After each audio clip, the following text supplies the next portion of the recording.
ధర్మచ్చార్థశ్చ కామశ్చ ధర్మచ్చార్థశ్చ కామశ్చ త్రితయం జీవితే ఫలం త్రితయం జీవితే ఫలం ఏతత్రయమవాప్తవ్యం ఏతత్రయమవాప్తవ్యం అధర్మ పరివర్జితం అధర్మ పరివర్జితం. జీవితానికి ఫలాలు మూడే ఉన్నాయి. అవి ధర్మార్థ కామాలు. కనుక ప్రతి ఒక్కరూ అధర్మాన్ని విడిచిపెట్టి ఈ మూడింటిని పొందే ప్రయత్నం చేయాలి, అధర్మాన్ని విడిచి అన్నాడు. ఆ మాటలు విని యుధిష్ఠిరుడు ఇలా అడిగాడు, గురుదేవ, ధర్మంతో కూడినది పరమహితాన్ని కలిగించేదైన మాటను మీ నుంచి విన్నాను. నాకిక శరీర స్థితిని గురించి తెలుసుకోవాలని బుద్ధి పుడుతుంది. ఆ విషయం గురించి చెప్పండి. ఎందుకంటే మనుష్యుల మృత శరీరం ఇక్కడే ఉంటుంది. సూక్ష్మ శరీరం అవ్యక్తమై అదృశ్యమైపోతుంది. ఇక దానిని ధర్మం ఎలా అనుసరిస్తుందో చెప్పండి అని అడిగాడు. బృహస్పతి ఇలా చెప్పాడు, ఓ ధర్మరాజా, పృథివీ, వాయువు, ఆకాశం, జలం, తేజస్సు, మనస్సు, యముడు, బుద్ధి, ఆత్మ ఇవన్నీ ఎప్పుడూ కూడా ధర్మాన్ని చూస్తూనే ఉంటాయి. పగలు రాత్రి కూడా ఈ లోకంలోని సర్వప్రాణుల చేష్టలను చూస్తాయి. అవన్నీ సాక్షిగా ఉంటాయి. వీటిలో కలిసి ధర్మం జీవుడి వెంట వెళుతుంది. చర్మము, వెముకలు, మాంసము, శుక్ర, శోణితాలు మొదలైన ఇవన్నీ జీవం లేని శరీరాన్ని విడిచిపెడతాయి.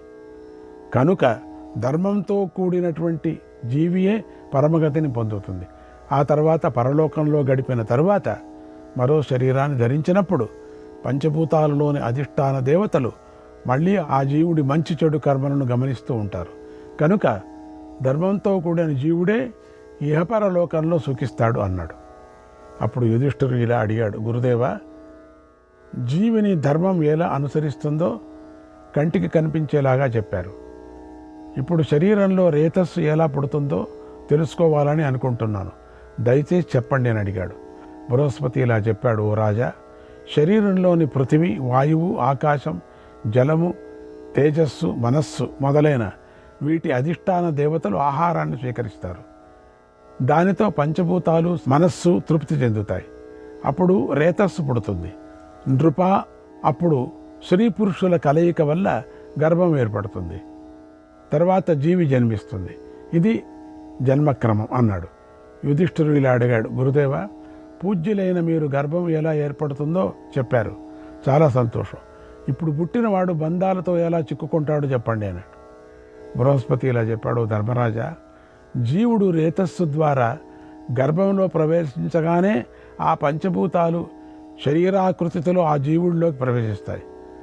ఆ భూతాల నుండి వియోగం అంటే అవి విడిచిపెట్టగానే మళ్ళీ మరొక గతిని పొందుతాడు. సమస్త భూతాల సంయోగంతో కలిసి ఉన్న జీవుడే సుఖదుఖాలను పొందుతాడు. అప్పుడు పంచభూతాలకు సంబంధించిన అధిష్టాన దేవతలు జీవుడి యొక్క శుభాశుభ కర్మలను గమనిస్తారు అన్నాడు.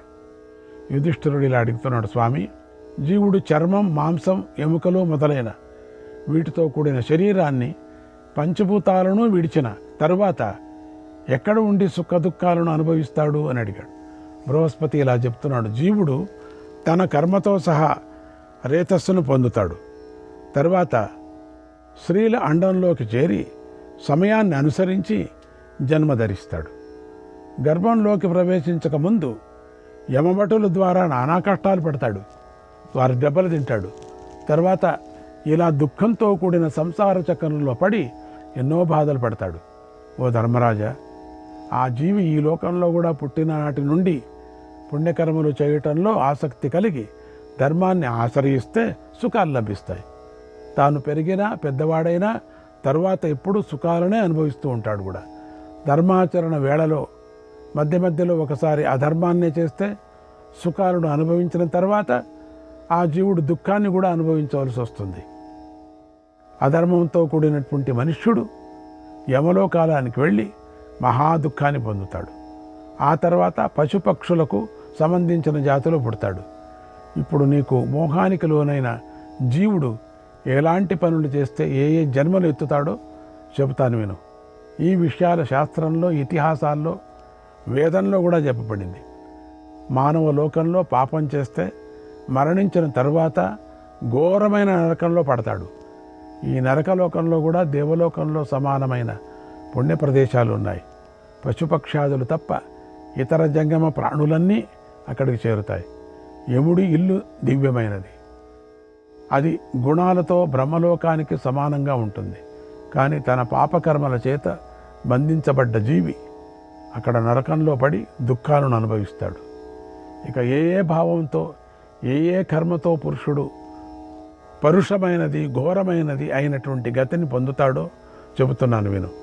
ద్విజుడు 4 వేదాలను అధ్యయనం చేసి కూడా మోహానికి లోనై పతితుల నుండి దానాలను స్వీకరించకూడదు. స్వీకరిస్తే గాడిదై పుడతాడు. 15 సంవత్సరాలు గాడిదగా బ్రతుకుతాడు. ఆ తర్వాత మరణించిన ఎద్దుగా పుడతాడు. ఎద్దు జన్మలో 7 సంవత్సరాలు ఉంటాడు. ఆ తర్వాత మరణించి బ్రహ్మరాక్షసుడిగా పుడతాడు. అప్పుడు 3 నెలలు గడిపి మళ్ళీ బ్రాహ్మణుడిగా పుడతాడు. ద్విజుడు పతితుడి చేత యాగాలు చేయిస్తే కీటక జాతిలో పుడతాడు. ఆ జన్మలో 15 సంవత్సరాలు జీవిస్తాడు. ఆ కీటక జాతి నుండి బయటపడిన తర్వాత మళ్ళీ గాడిదగా పుడతాడు. అప్పుడు గాడిదగా 5 సంవత్సరాలు జీవిస్తాడు. ఆ తర్వాత పందిగా పుట్టి 5 సంవత్సరాలు బతుకుతాడు. ఆ తర్వాత కోడిగా పుట్టి 5 సంవత్సరాలు పుడతాడు. మధ్యలో ఎవరైనా నరికి తింటే మళ్ళీ కోడిగా పుడతాడు. ఆ తర్వాత నక్కగా 5 సంవత్సరాలు జీవిస్తాడు. అనంతరం 1 సంవత్సరం కుక్కగా బ్రతికి మళ్ళీ మనిషి పుడతాడు. కుక్కను ఎవరైనా చంపితే మళ్ళీ కుక్కగా పుట్టి 1 సంవత్సరం మళ్ళీ. జ్ఞానం లేక అవివేకంతో గురువు పట్ల అపరాధం చేసిన శిష్యుడు ఈ క్రింది 3 జాతుల్లో ఎలాంటి సందేహం లేకుండా పుడతాడు. అతడు ముందు కుక్కగా పుడతాడు, తర్వాత రాక్షసుడిగా పుడతాడు, ఆ తర్వాత గాడిదగా పుడతాడు. అనంతరం మరణించి ప్రేత రూపంలో బాగా కష్టాలు పడతాడు. చివరకు విప్రుడిగా పుడతాడు. పాపకార్యాలు చేస్తూ మనస్సులో చెడు ఆలోచన చేసినా చాలు ఆ అధర్మ భావ ఫలంగా భయంకర జాతుల్లో జన్మిస్తాడు. అతడు ముందు కుక్కగా పుట్టి 3 సంవత్సరాలు జీవిస్తాడు. తర్వాత మరణించి కీటకంగా పుడతాడు. ఆ కీటక జన్మలో 1 సంవత్సర కాలం జీవిస్తాడు. ఆ తర్వాత విప్రుడుగా జన్మిస్తాడు. ఒకవేళ గురువే పుత్రుడితో సమానమైన శిష్యుణ్ణి ఏ కారణం లేకుండా హింసిస్తే ఆ గురువు కూడా క్రూర జంతువుగా జన్మిస్తాడు. తండ్రిని తల్లిని అవమానించిన కుమారుడు కూడా మరణానంతరం ముందుగా గాడిదగా పుడతాడు. ఆ గాడిద జన్మలో 10 సంవత్సరాలు జీవిస్తాడు. ఆ తర్వాత మొసలిగా పుట్టి సంవత్సరం కాలం జీవిస్తాడు. అనంతరం మనిషిగా పుడతాడు. తల్లిదండ్రుల ఇద్దరి కోపానికి గురై గురువుకు ద్రోహం చేసిన వాడు గాడిదగా పుడతాడు. గాడిద జన్మలో 10 నెలలు బ్రతికి తర్వాత కుక్కగా 14 నెలలు గడుపుతాడు. ఆ తర్వాత పిల్లిగా 7 నెలలు జీవిస్తాడు. అనంతరం మనిషిగా పుడతాడు. రాజా, తల్లిదండ్రులను నిందించినవాడు గోరువంకగా పుడతాడు. తల్లిదండ్రులను కొట్టినవాడు తాబేలుగా పుడతాడు. ఆ తాబేలు జన్మలో 10 సంవత్సరాలు ఉంటాడు. తర్వాత ముళ్ళు పందిగా పుట్టి 3 సంవత్సరాలు ఉంటాడు. అనంతరం పాముగా 6 నెలలు బ్రతికి తర్వాత మానవుడిగా పుడతాడు. రాజులు పెట్టిన అన్నాన్ని తింటూ కూడా మోహానికి లోనై రాజు యొక్క శత్రువులను సేవించేవాడు మరణించిన తరువాత కోతిగా పుడతాడు. ఆ కోతి జన్మలో 10 సంవత్సరాలు బ్రతుకుతాడు. తర్వాత ఎలుకగా మారి 5 సంవత్సరాలు జీవిస్తాడు. ఆ తర్వాత కుక్కగా పుట్టి 6 నెలలు ఉంటాడు. ఆ తర్వాత మనిషిగా పుడతాడు. ఇక తన దగ్గర ఇతరులు దాచుకున్న ధనాన్ని దొంగలించినవాడు 100 జన్మలెత్తి చివరికి కీటకంగా పుడతాడు. అంటే చాలామంది పాపం నీ దగ్గర పెట్టి నేను డబ్బులు ఇస్తారు కదా, వాళ్ళు ఎగేస్తారు, నువ్వు ఇవ్వనే లేదంటారు, నాకేం తెలుసు ఉంటారు. వాళ్ళకంతా కీటకంగా పుడతారు వాళ్ళు. ఆ కీటక జన్మలో 15 సంవత్సరాలు జీవించి పాపాన్ని నాశనం చేసుకుంటాడు. తర్వాత మనిషిగా పుడతాడు.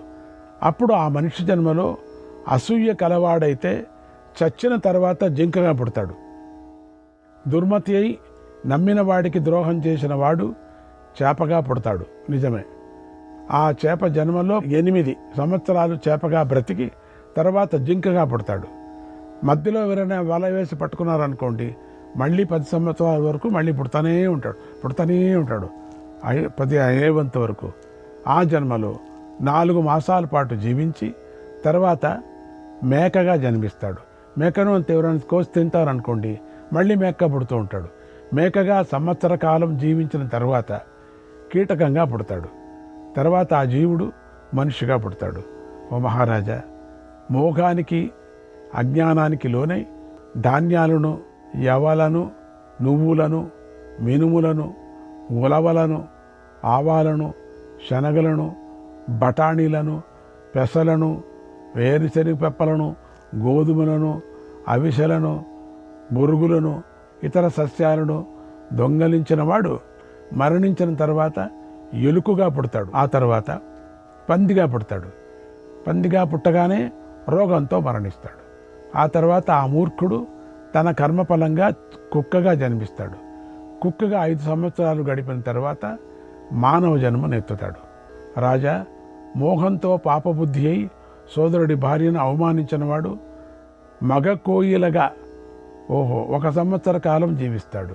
ఓ ధర్మరాజా, వివాహం కానీ, యజ్ఞం కానీ, దానం కానీ జరుగుతున్నప్పుడు మోహానికి లోనై విఘ్నాలు కలిగించినవాడు మరణించిన తర్వాత క్రిమిగా పుడతాడు. 15 సంవత్సరాలు క్రిమిగా బ్రతికి పాపాన్ని నాశనం చేసుకొని తర్వాత మనిషి అయి పుడతాడు. కూతుర్ని ఒకడికి ఇస్తానని మాట ఇచ్చి లేదా కన్యాదానం చేసి మరొకటికి దానం చేసేవాడు మరణించిన తర్వాత క్రిమిగా పుడతాడు.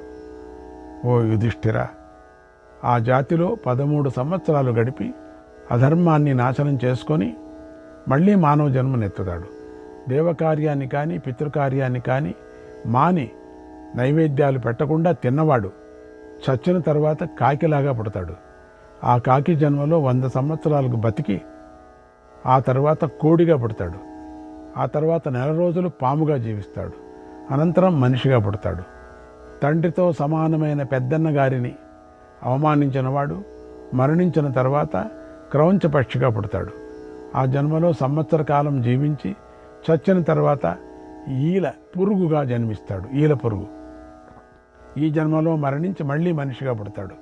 రాజా, చేసిన ఉపకారాన్ని మరిచిపోయిన కృతజ్ఞుడు మరణించిన తర్వాత యమలోకానికి వెళతాడు. అక్కడ కోపించిన యమభటుల చేత దారుణమైన హింసలను అనుభవిస్తాడు. అక్కడ దండం, ముద్గరం, శూలం మొదలైన వాటితో దెబ్బలు తిని దారుణమైన కుంభీపాకం, అసిపత్ర వనం ఇంకా అనేక నరకాలలో ఘోర యాతనను పొందుతాడు. యమభటులు పెట్టే నానా యాతనను అనుభవిస్తాడు. ఈ విధంగా యమదూతల చేత బాధలు అనుభవించిన తరువాత ఆ కృతజ్ఞుడు మళ్ళీ సంసార చక్రంలో పడి క్రిమి జాతిలో పుడతాడు.